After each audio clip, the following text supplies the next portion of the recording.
Good morning, wonderful people of the internet, family and friends. I hope everyone's having a great day and had a great week. I know I have been kind of MIA on making videos recently. I think it's been like 2.5 weeks since I've made a video, and partially it was just because I didn't have anything to update you on, and we weren't really doing anything that interesting. I know in the last one I was like really struggling, and so I've really focused on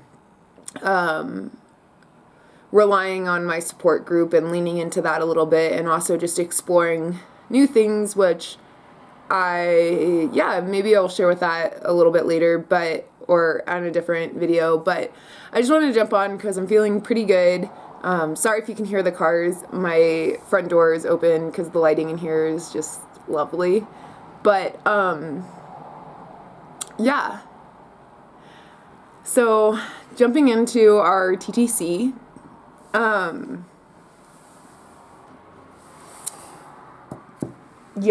we got Travis's test results back.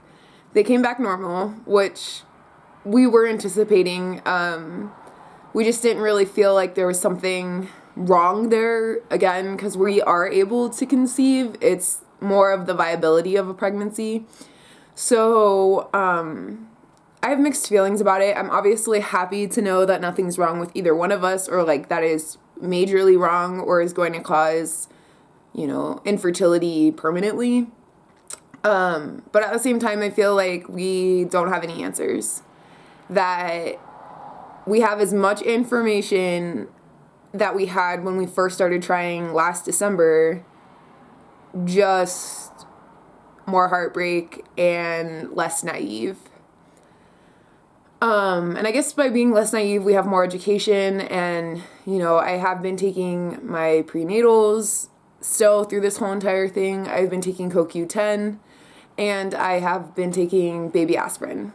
So there is that, and I also did get my baseball size cyst removed. So, there are some factors that are different going into our next cycle.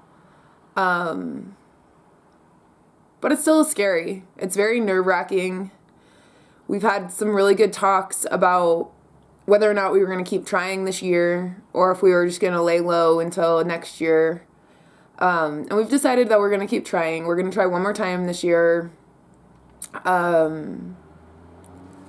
Well, I guess not try one more time, but like if we get pregnant and something goes wrong with that, then we'll probably be done for the year. But yeah, it's hard, it's scary. We've done so many tests. I've had surgery, I just thought we'd have an answer of some sort, something, anything. And I'm also just scared that, going into another pregnancy, that we just, don't know what to look for or what to be aware of or what symptoms I don't know. It's hard. It's just all hard. I think mentally it's a little hard for me too because the seasons are changing, so it's getting colder and it's also dark in the morning, so I'm having to run somewhere a little bit further away from our house because of safety. I just don't like running at the park right by our house. Not because it's unsafe, but just being a female by myself running through an area where homeless people do stay sometimes. I don't run with anything. I don't run with mace. I don't run with key. I don't run with a knife or anything. And I just don't want to put myself in a situation where, especially coming home from that run, I don't even know. Why am I telling you guys this? I'm not probably going to put this in here. Anyways. I'm just having to run a little bit further from home for my peace of mind and safety and feeling like I'm good. Plus, I like running Green Mountain. It's closer to my work anyways, and that's where I shower and get ready. So, but it's just been hard to motivate myself to get out there and do that, and so I'm not as active as I kind of have been through this whole entire process, but I have been more focused on the grieving and guilt side of things, and that is subsiding a little bit, and also trying to work on acknowledging the fact that I've done stuff to try and put myself in a better position around. But man, oh man, like you do not get taught in school or health class, or at least I didn't, on how complex, how just the human body, like the female human body works for pregnancy, how complex pregnancy is too. And it's really crazy to me as well. I forgot that this has happened in the few weeks that I kind of have been laying low, but two people that I know through acquaintances, like they're not close to me, but I am close to the person that, you know, they're close to. In the past 4 weeks, we've heard of 2 late losses and 2 sleeping babies being born. And I think that just rocked Travis and I.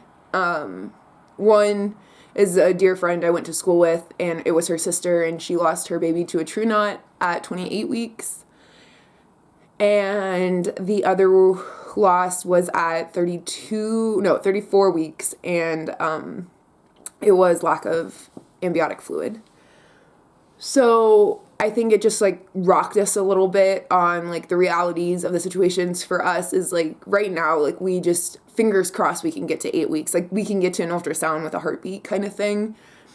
And I think that put in perspective, like this is a long haul journey for us, and we're an at-risk couple already, or a high-risk couple already, and then you add our like history, and then you add like the possibilities, like statistical possibilities. Like I had no idea 1 in 5 pregnancies ended in a miscarriage, whether it was chemical, whether it was a miscarriage. Like I had no idea that happened. And then 1 in 166 pregnancies end in stillbirth. Like how is this not talked about? Like I don't get it. I appreciate to some extent that I am a part of this community. I'm a part of, you know, the trying to conceive community with infertility issues or fertility issues, whichever way you want to look at it. And it's opened my eyes to how just brutally vulnerable and raw pregnancy really is. And for that, I'm like super grateful. Like I am one of my friends, like I'm one of the first of my friends to be trying, like in my group. And so I feel just so fortunate that I've gotten so much education on this topic, and that I can help other women in my circle navigate this process no matter what happens. What, you know, fingers crossed every one of my friends ends up having, you know, a first viable pregnancy and they don't struggle for months to conceive and all the things. But I feel fortunate that because this community is so supportive. And yeah.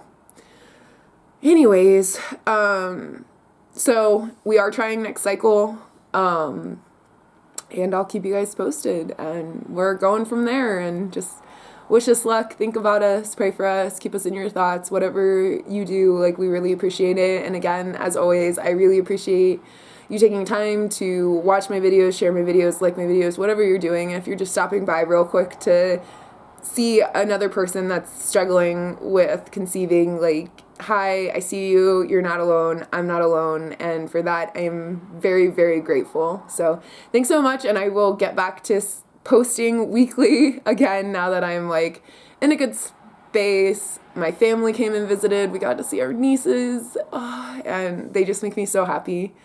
And I've had some really good talks with my husband Travis about just where we're going, and yeah, I feel like I'm on the up and up, and that feels good. And in terms of like eating disorder update and everything else, everything's going well.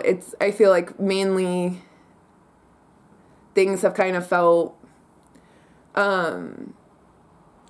unstable recently because I am not engaging in my eating disorder, and this is the first time in my life I've really had a difficult time with something and not really had any of my vices or like negative coping skills to work with, and those have always been my go-to. So staying strong there, trying to stay positive for the pregnancy. And yeah, I just need to lean on others and find strength and faith in others right now that can hold that for me, as I'm not the strongest at doing that right now. So But yeah, anyways, I hope that you have a lovely day. Thank you so much again for watching, and I'll see you next time. Bye!